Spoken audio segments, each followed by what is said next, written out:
Nandito na ulit kami sa ospital. Magpapa-check up. Tutuloy na. Ayun, kasama namin si DM. Saka to. Ayun.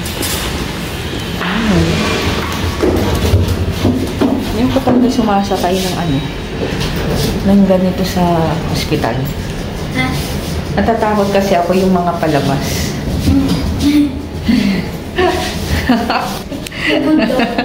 Yung good doctor na. Tapos yung paa nakaangat. God.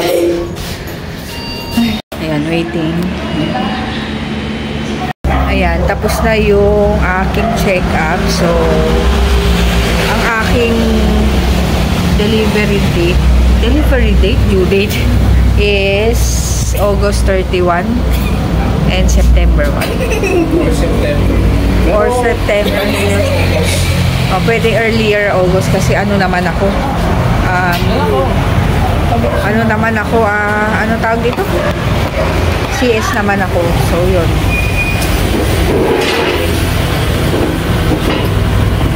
Marami ako pampasok. Pagka dyan sa ilaw. Ganun mo sa ilaw. Ganun mo. Ay, tawa mo. Grabe naman. Ayan, nandito kami sa Sis Cafe, merienda. Yan, dito to sa may ano ba ang tawag dito? Hotel? Marikina Hotel. Yan.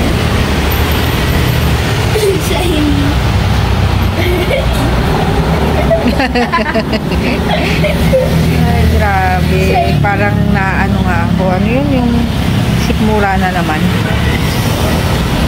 Buti nagbigay si doktora ng ang tawag dito? Para hindi magpasuka. Ano? Hindi masuka.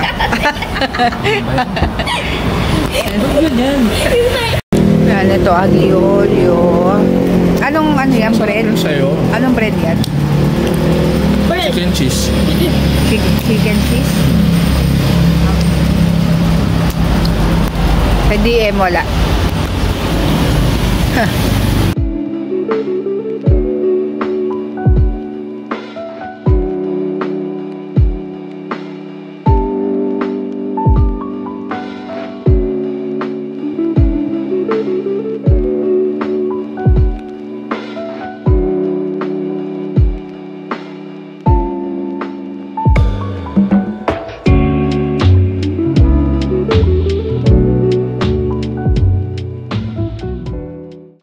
Mo kami meron na dito, siya wala. Kawawa. Oh, bigyan mo wala. Mamaya maghintay ka, kumakain pa kami.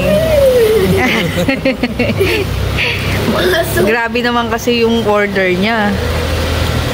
Ito yung order ko. Ang tagal ko hindi nagkape, pinigilan ko kasi habang hindi pa ako nag-check up, hindi ako nagkakape. So yan, salted caramel, tas matcha yung isa. Masarap. Ito yung gusto kong kape dito at saka sa DK, yung sa Taytay. Ay, tak-tak.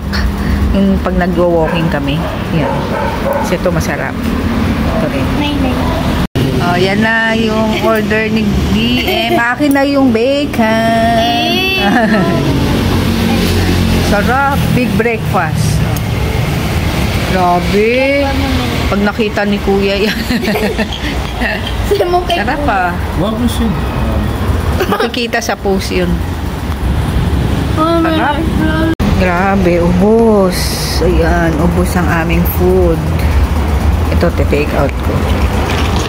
Sarap nung sea salt nila. Grabe, buti na lang. Pinipigilan kong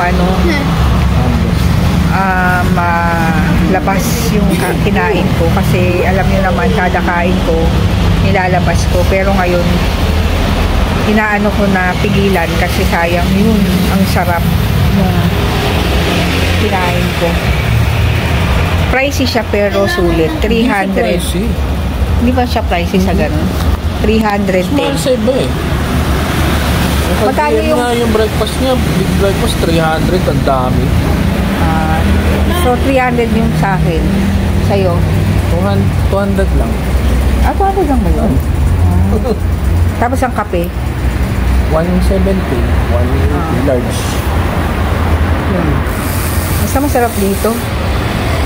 Ano mo naman yung mura? Hindi ako masarap. Sakto lang kasi yung sa kanila kasi masarap.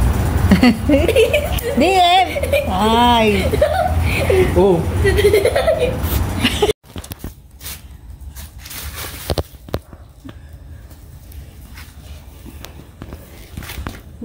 No, ha? Ay, umiihi. Yaya. Yaya. Tingnan mo to. Ayan, maliit, oh. Ito yan, oh. Alay? Tingnan nyo to. Alay! Alay, diyan ka lang. Bakit? Jesus!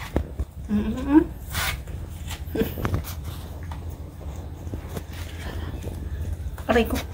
Ayan, nakauwi na kami. Actually, kanina pa. So, nagpahinga lang ako dahil may nararamdaman akong may lalabas. Pero, inano ko sa sarili ko na wag. If ever kaya kong tiisin na hindi ilabas, hindi ko gagawin. Yun naman, umano naman siya. May epekto naman. Pero, may nararamdaman pa rin ako. Parang tumataas yung sa acid ko, ganyan. Ayun, tapos mamaya si Dalton nabibili ng mga kailangan kong gamot, vitamins, ganyan. Kaya ayun. Grabe. Ayun, sinabi ko na kasi wala akong sinasabihan. Ang sinabihan ko lang is close friends ko. Parang ilan lang sila, 4? O, 4 or 5. Tapos ngayon, kasi bala ko kasi pag nagpa-check na ako, tsaka ako magsasabi. Pero ayoko pang i-post. Kasi wala lang, parang feeling ko, ewan ko, basta tsaka ko na lang ipopost. Tapos, ayun, tas kanina, tinawagan ko yung tita ko na nagpalaki sa akin. Yun, sinabihan ko siya. Tapos, yung mga pinsan ko, yun pa lang. Tapos bukas, sabihin ko sa papa ko, tatawag ako. Siniloko ko nga, mga kapatid ko. Natatakot ako kasi baka magalit yung papa namin, ganyan. Pangatlong anak na, papagalitan pa. So, ayun. Ay, kaya, pero yung findings naman sa aking, hindi, ultrasound pa lang naman ang ginawa. And, binigyan lang ako ng mga gamot. So, babalik ako sa 27 para dun yung sa mga test. Ultrasound, siguro yung mga skin test, yun pa naman yung ayoko, yung skin test, kasi, masakit. As in, masakit talaga yun. So, no choice tayo, kailangan gawin. Mga CBC yata, mga ganun. So, sa 27. So, I'm 7 weeks na ngayon. January 13. Tapos, mga August, last week ng August or September 1st, September 1st ba, ang estimated due date ko. Yun. Pero CS naman ako, so, may schedule. Depende sa weeks na pwede na. Yung nga August, hindi pa sana July kasi si birthday ni Dalton July. Kasi kami ni JJ December. So siya wala. Ayun, si DM kasi February yun. So ayun. Okay naman yung ultrasound ko. Tinignan ko kagad, sabi ko, "Dok, kung may sac." May sac naman, tapos nandun na yung baby, tapos maliit pa. Tapos, yung heartbeat, yun yung pinaka-inaano ko na pa-check kung naririnig na. Ayun, meron naman daw, malakas naman daw, kaya medyo napanatag ako dun. Pero, syempre, sa age ko, syempre, babantayan yung BP ko, dahil na 44 na ako, diba? Yung BP ko, tsaka yung ano ulit tawag doon? Down syndrome, yun. Kasi, wala, okay na. Risky kasi talaga pag ganitong age, Down syndrome. Ganito kasing age na magkakaroon ang anak mo. Hindi dahil sa genetic daw, kundi dahil sa ng mother. Sa age, yung ganong So, yung pagdasal natin na maging normal naman lahat. Yun ang talagang ano ko talaga na maging normal kami ni baby. Ayun. Ay, nakaka-excite pero nakakakaba dahil syempre CS na naman. Ang sakit. Yung sakit ang iniisip ko. Basta, ganun. So, yun, later na lang si Dalton nag-ride.